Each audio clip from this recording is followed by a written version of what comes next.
Hello everybody, how are you all? నా చేతిలో ఏంటి ఏముంది అని అనుకుంటున్నారా? ఇది ఏం డిష్ అయింటుందబ్బా అని ఆలోచిస్తున్నారా? సరే, అదేంటో చూసేద్దాం. వెరీ డెలిషియస్, టేస్టీ, న్యూట్రిషియస్ రాగి పిట్టు. దీన్ని ఏ రకంగా చేయాలనేది ఇప్పుడు చూసేద్దాం ప్రాసెస్. దిస్ ఇస్ 1 measure రాగి పిండి. ఓకే,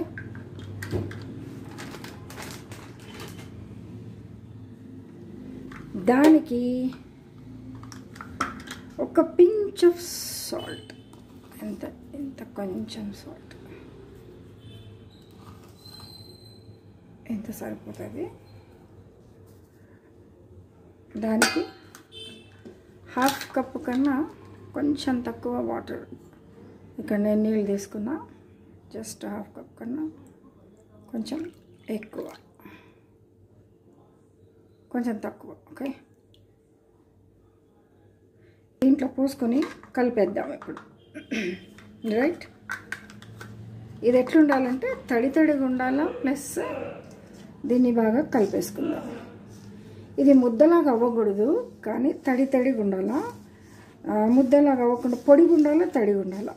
ముద్దలాగా అవ్వాలా, మళ్ళీ అది విడిపోవాలి. ఎట్లా అంటే సో ఇది ఈ పిండి కన్సిస్టెన్సీ ఇట్లా ఉంటుంది. ఓకే, ఇప్పుడు దీన్ని స్టీమ్ కుక్ చేసుకుందాం. సో నా దగ్గర ఇట్లాంటిది ఒకటి పాత రైస్ కుక్కర్ గిన్నె ఉంది. దాన్ని వాడను, ఉట్టిగా ఎప్పుడైనా ఇట్లా స్టీమ్ చేసుకోవడానికే వాడుతూ ఉంటా. సో దాంట్లో ఈ యొక్క స్టాండ్ వేసి అది మునిగి అంతా నీళ్లు పోద్దాం. చాలు, మునిగి అన్నీ నీళ్ళు పోసుకున్నాం కదా. రైట్, దీన్ని ఇప్పుడు గ్యాస్ మీద పెట్టేసుకుందాము. సో ఈ రైస్ కుక్కర్ని ఇప్పుడు గ్యాస్ మీద పెట్టేసా. ఈ నీళ్లు కొంచెం కాగేంత వరకు వెయిట్ చేద్దాము. ఇప్పుడు ఈ రకంగా ఇడ్లీ పాత్రలు తీసుకొని దీంట్లో మనము స్టీమ్ చేసుకుందాం. సో ఐ థింక్ ఈ మెథడ్ మీరు ఎప్పుడు చూసి ఉండకపోవచ్చు. ఈ ఇడ్లీ పాత్రలో మనము ఈ పిండిని అంతా వేసి స్టీమ్ చేసుకుందాం. సో కొంచెం ఆయిల్తో వీటిని గ్రీజ్ చేసేసుకుందాము. కొంచెం లిటిల్, ఎందుకంటే దానికి అంటుకుపోకుండా పిండి కాబట్టి దానికి తడి తగిలితే అంటుకుంటుంది. సో కొంచెం ఈ విధంగా గ్రీజ్ చేసేసుకొని ఈ పిండిని ఒక్కొక్క ఇడ్లీ పాత్రలో ఒక్కొక్క గుంటలో వేసేసుకుందాం.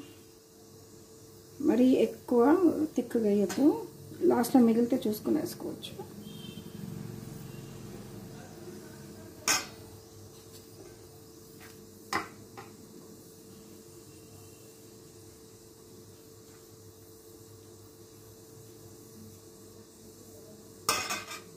ఇట్లా ఇడ్లీ పాత్రలో వేసుకొని దీన్ని ఈ కుక్కర్లో పెట్టేద్దాం.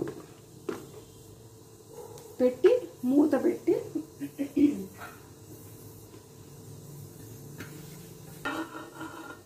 కుక్కర్ మూత పెట్టి ఒక 10 నిమిషాలు దాన్ని ఉడికించుకోవాలి.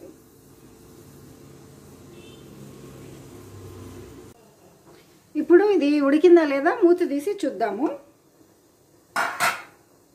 బాగా ఉడికింది. ఒక టూత్ పిక్ వేసి దాంట్లో ఇట్లా గుచ్చి చూస్తే అది క్లీన్గా రావాలా, అంటుకోకుండా వచ్చింది అంటే అది ఉడికిపోయిందనమాట.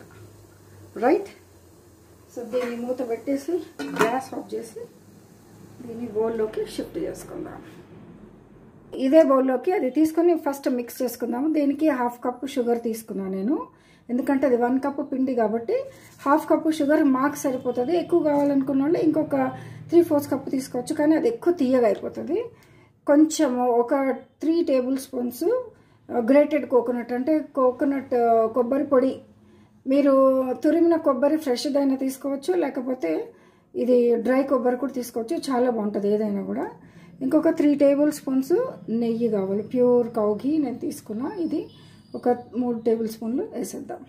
ఇప్పుడు దీన్ని షిఫ్ట్ చేసేసుకుందాం అంతా. దీని అంతటిని షిఫ్ట్ చేసేసుకుందాము ఒక గిన్నెలోకి. సేమ్ గిన్నెలో ఎందులో అయితే కలిపానో దాన్ని కొంచెం క్లీన్ చేసి దాంట్లోకే షిఫ్ట్ చేసేసుకోవటమే ఇదంతా.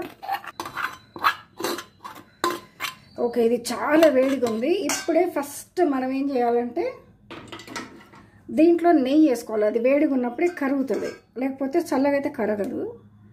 సో 1 టేబుల్ స్పూను ఘీ, ప్యూర్ ఘీ వేసుకొని ముందు బాగా కలిపేసుకుందాం.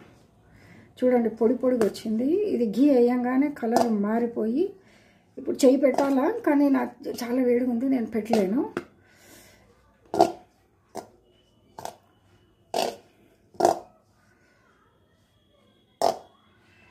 ఇంకా కొంచెం ఘీ వేసుకుందాం. సో ఘీ ప్లస్ షుగర్ వేసేసుకోవాలి. ఇప్పుడు షుగర్ కూడా వేసేసుకోవాలి. వేడిగా ఉన్నప్పుడే షుగర్ కూడా కరుగుతుంది. కొంచెం షుగర్ ఘీ వేసేసుకుంటే ఆ రెండు కలిసి కరిగి దానికి టేస్ట్ చాలా బాగా వస్తుంది. ఇప్పుడు కాస్త కలపడానికి కొంచెం చల్లగా అవుతుంది. నేను చేయితో కలుపుతా. Hands are the best spoons in the world. మన చేతులే అన్ని స్పూన్ల కన్నా బెస్ట్. అప్పుడే దాని అబ్బా ఎంత పొడి పొడిగా వచ్చింది చూడండి, ఎంత పొడి పొడిగా వచ్చింది చూడండి. సో ఇప్పుడు అబ్బో కాలుతుంది. కాస్త పర్వాలేదు, షుగర్ వేసినందుకు కాస్త చల్ల కొంచెం తగ్గింది. దీన్ని బాగా కలిపేసుకోవాలా. ఇది తింటే నెయ్యి, షుగర్ ఇంకా రాగి పిండి, ద వెరీ న్యూట్రిషియస్. ఇది మిల్లెట్ ఒంటికి చాలా మంచిది, ఫుల్ ఆఫ్ ఐరన్. చూడండి షుగర్ అంతా కరిగిపోయింది. ఇప్పుడు దీంట్లోకి కొబ్బరి కూడా వేసేసుకొని కలుపుకుందాం. కొబ్బరి మన ఇష్టం, మీకు ఎక్కువ కావాలంటే ఎక్కువ వేసుకోవచ్చు. మా ఇంట్లో ఎక్కువ తింటాం మేము కాబట్టి ఒక 2 స్పూన్లు వేస్తున్నా. చాలా టేస్టీగా ఉంటుంది. ఇప్పుడు కొబ్బరి వేసిన తర్వాత that's all. Very easy, very simple recipe. So చూడండి ఎంత బాగుందో. This is so appetizing. ఇప్పుడు దీన్ని సర్వింగ్ బౌల్లోకి తీసేసుకుందాం. రైట్,